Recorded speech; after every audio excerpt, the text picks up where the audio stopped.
Hey guys, my name is Chantel. Welcome back to my channel and thanks for hanging out with me today. So today we're going to talk about Kono Oto Tomare episode 12. Oh my god. Okay, I guess let's start off with the cliffhanger. That's the best way that I can really go about this week's video because oh my god, I like need to talk about that cliffhanger. What the fuck? Like, what is going on? Like, Chika, no! My boy is hurt because he was trying to save Hozuki from getting hurt and I'm just like, oh my god. Oh, like this could not have happened at a worse time, and I don't know how things are gonna play out in the final episode for this first season. Like, oh my god, I'm like, they're about to go on and all of this is happening. Like, this is like possibly like the worst luck that they could have. No.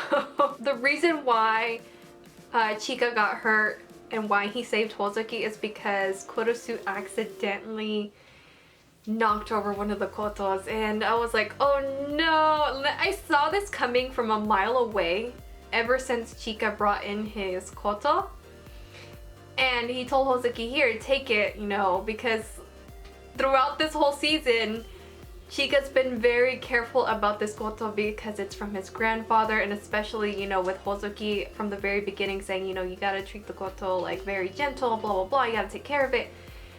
And he's always keeping that in mind, so that's why he gave it to Hozuki, because he thought that it would be the safest with her and that nothing would happen. And I like, as soon as he gave it to her, I was like, oh, something's gonna happen with that koto, isn't it? And as soon as I saw Kurosu knock over the koto that was like on the wall, I was like, oh no. I was like, it's about to be like broken and destroyed. I was like, oh no.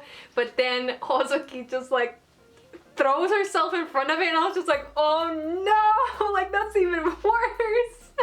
And then freaking Chika, oh my god, he throws himself on top of Hozuki too. I'm just like, oh my god, like, oh my god, I cannot tell you how stressed I was seeing all of this unfold. Like, one after the other was trying to say one thing, and oh my gosh, it was definitely a lot. And I hate that it ended on this note. Especially, I felt really bad for Kurosu because it's not her fault. She was just very, very nervous and she wasn't really paying attention to her surroundings. It's not really her fault that she knocked down the koto either. But seeing her reaction and seeing how things could have been really, really bad, you can tell in her face, she's like horrified and she feels so terrible, and I'm just like, oh no, like this is gonna make her way more nervous too, because she was already nervous to begin with, and already like seeing this happen, she's gonna blame herself, and then she's gonna like maybe possibly mess up when they go up on stage, and I'm just like, oh my gosh, like this is not good. This is not good at all. And then Chika, I bet you Chika's not gonna say anything about his injured hand. I am hoping though that somebody notices it and they can at least try to treat it, but like they're going up next, so it's kind of like there's not really much that they can do. And then if Chika leaves out of this, it's gonna like ruin their whole setting and like the way that they play, and it's just, oh my god, things are a total mess right now. So much stress, man. Moving on, besides that, let's go ahead and talk about the rest of the episode, which begins after I believe the name of the school is Merio's performance. We see Osuke leaving from the stage, and he's talking with his childhood friend, the girl, and I really like the moment that they had together. And it, correct me if I'm wrong, it almost seems like Osuke likes her, but she likes somebody else, because the expression that you see on Osuke, I was like, oh no! Like, it's a one-sided thing, and I'm just like, oh no, my poor boy. Like, it's so sad, and it made me feel really sad. I felt so bad for him. I was just like, oh, like, let me give you a hug, please. Like, I just wanted to hug him and tell him, like, it's okay, I'll love you. I'm here for you, it's okay. Anyway, that was pretty sad to see, but that's the little bit of a focus that we get with them. After that, we see like another school perform, and I really like the interaction between one of the club members and CHIKA. Like, it was so funny. Like, they kept butting heads no matter what, and it all started because CHIKA I thought he was a middle schooler, and the guy is like super short. He's just like, I'm not in middle school, blah blah blah. Like, he should have said like he's in high school. And as soon as he heard that the guy was in high school, CHIKA just like apologizes, which I thought was so funny, but that just made like things even worse for whatever reason. It was pretty freaking hilarious. But also we were able to see like him and his friend, how they did, and how, you know, he came about to playing the koto and stuff like that, which I thought was really interesting. Like, we only know this character for a split second, yet we got a little bit of a backstory, which was really interesting and also like makes me invested in like this character. And that's pretty much all we got with that character, which leads me to believe, even though we got his backstory just a split second, it leads me to believe that he's probably going to be important down along the line. Who knows? We'll see what happens. And I guess going into my next topic, which is we get introduced to a new character, and I already love him. He seems very, very weird and kind of off. Like, I don't know, he just is different. I don't know how else to describe this character, but he already has my attention. I mean, he wears his school bag like around his neck, which I'm like looking at him thinking, isn't that a little bit uncomfortable? Like, does that not like feel like you're choking? Like, what is going on? But it's also interesting to hear like why he was late to you know, this thing that they're at. And he's just like, well, I don't really want to hear everyone else play because they all sound the same. It's so boring, blah blah blah. Like, I'm looking for a certain sound. Like, nobody's sound really intrigues me. Like, the way that he said it was very interesting, and I was just like, huh. And it kind of reminded me of what Hozuki said, like how she is looking for a certain sound and how she felt like with this koto club that she's in, that she will be able to find it. So I kind of like assume that he's looking for a certain sound just like Hozuki. And I'm taking a guess here that he's probably gonna find that sound with this koto club, and you know, our koto club members he's gonna be very, very interested in them specifically. So we'll see what happens in the next episode, because it looks like he's gonna be there for the performance. But yeah, he is also voiced by Aoi Shota, and Aoi Shota is one of my favorite voice actors. He voices Ai from Oto no Prince-sama, and I've been looking forward to hearing him in Kono Oto Tomare because it was announced that he was in this, but I haven't seen his character or anything, and I was just like, where's his character? I really want to get to know him. Like, I really wanted to hear his voice and see what kind of character he was, and now finally we're getting him. And I'm kind of sad because, like I said, the finale's next week and we're just getting introduced to this character now, and I'm just like, no. But good thing that we have season 2 to look forward to, so that's a plus. Like, we'll see more of him in season 2. Hopefully. I'm assuming we will.